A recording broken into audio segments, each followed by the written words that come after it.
chants, the commotion, gunshots, and flying tear gas canisters.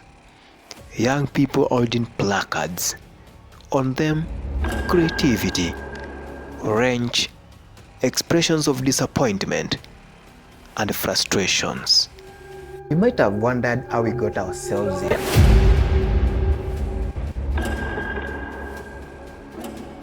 Hey, you might have heard the phrase, "Welcome to Kenya," where your boss fires you for obvious reasons and calls you after a few hours. Just like your last relationship, where after an heated discussion, you broke up with your partner and an hour didn't collapse. You called them toxicity at the core. Let me walk you through. Here, politicians promise you very great things. I mean it. They promised heaven. They told us they could assist us. They could build the youth. They could mentor them, provide jobs, improve the living standards of people. Lies which have destroyed our society since 1963. Lies which has led infants lose lives due to lack of effective healthcare system. Lies which have led to Kenyans turn against each other due to political incitements. Lies to which the older generation clap to just because they have 100 bobs taken behind the tent. Did I mention that we are led by clowns? To be honest, there is no government under the sun can do what our politicians do. An example, in the last campaign, our right now top leader promised us a wheelbarrow. Wow, look at that. In the 21st century.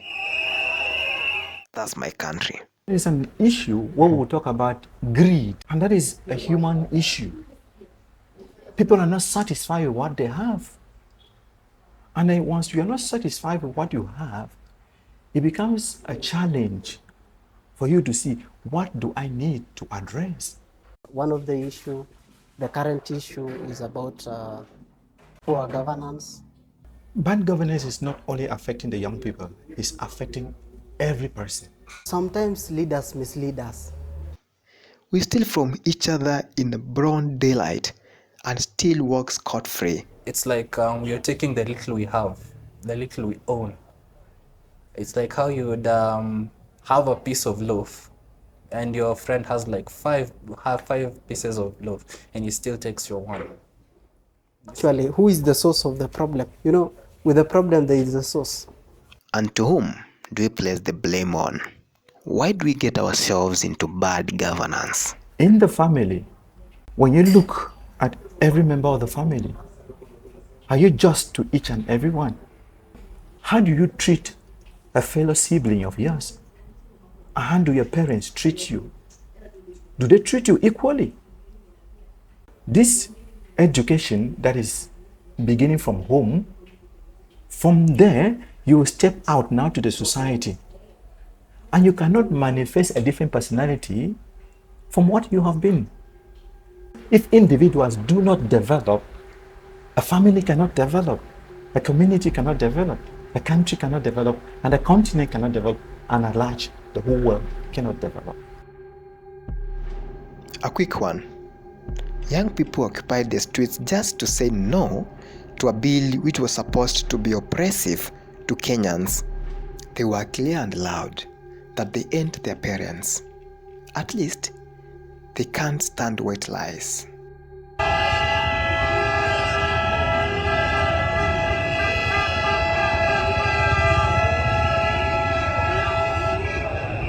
You might wonder why this generation is different. Why are they that loud but peaceful? Technology. Technology is here with us. Sometimes I call them the microwave generation. The exposure is exceptional, with growing number of use of technological devices and softwares. These you call in kids are creating their phone apps, building money-making websites, and they can access diverse information in a microsecond. From the last century, there has been a disconnection between leaders and their fellow citizens. There's a problem of understanding each other. leaders benchmarking from first world states, borrowing policies and implementing them into our systems. Most times, not listening to those they serve. Whether you're a colonial master, whether you're an African or whatever, we all learn from each other.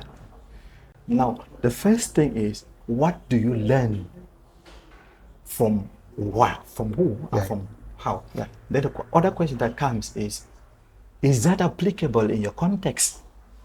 If it is not applicable in your context, then you have had a knowledge about it and you've actually gone forward to choose which one best works for you. So we have to learn from each other, but to ask ourselves, what I learned from this individual, is it applicable in my context? So unless we make decisive decisions on that, we will not know whom can I learn from. So we have to identify a problem. Ask yourself, is a problem within my limit to solve, or do I need an extra person to come in? We need to strengthen our policies on integrity. We all learn from each other. And now, we are here as a nation with a learned generation, a generation that questions the system. They seek answers to why a 7-year-old folk still holds a position in the government, while millions of graduates are unemployed and broke. The issue is not the age. How do you handle these responsibilities given to you? Are you equal to the task? Are you willing?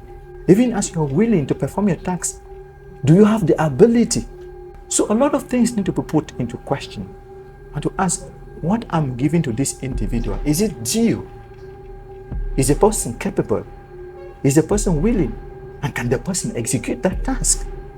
We have that power as citizens to say no or to say yes. In times of elections, we are given that chance. We need to elect leaders who have that selflessness in them, who have that empathy. Is the person able to serve the needs of the people? If he's not, then there's no reason putting you there. And if we misuse that chance, we are going to suffer the entire 5 years. Whatever we are facing is not an African, it's not only that Africa has a problem. The world has a problem. But they handle that difficulty or challenges or problems in different ways. So we must establish that fact that we are living in an area where there are problems, there will be problems, even as we live, because we emerge, we encounter problems when we were born. Yeah. And we have lived in the midst of problems. And we are going to live. And alas of problems, we will never solve them all, because that is part of nature.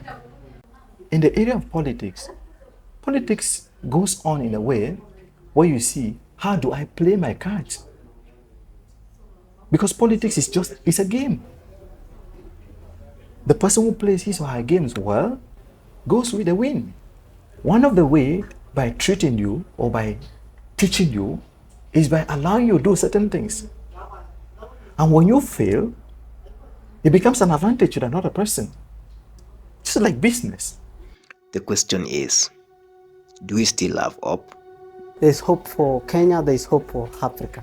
Yes, there's still hope. However, I feel we can't be saved by the same people who put us into this mess in the first place. We need to encourage people to be good citizens of the country.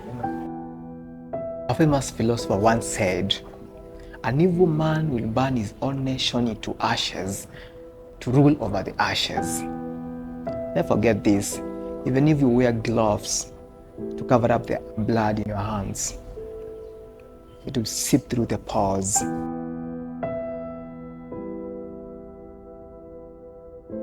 And you watching, come the year 3000, what will the generation of that time remember of you? It's Paul's Power Boy.